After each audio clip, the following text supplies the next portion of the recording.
Hi friends అందరికి. ఇగో చూసిరా, నేను మా అల్లుడు బండి దగ్గరికి అయితే వచ్చినాం. నేను నందిని అయితే పొద్దునుంచి అంటుంది అల్లుడు బండి దగ్గరికి ఎప్పుడు పోదాం అనేది అంటుంది. ఇగో నాకైతే ఇప్పుడైతే వీలైంది టైం అయితే. ఈరోజు కంచనపల్లికి కిరాయికి అయితే వెళ్ళినాను, అందరికైతే తెలుసు కదా.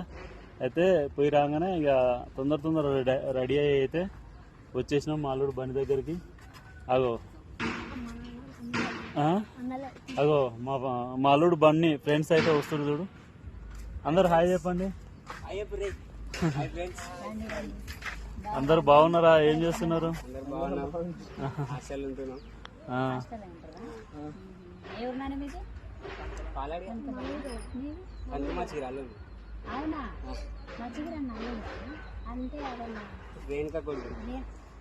బాగున్నావా నాని? అమ్మ మంచిగా ఉందా? చిన్న పెద్ద? ఓకేనా ఫ్రెండ్స్? ఇగో బాయ్.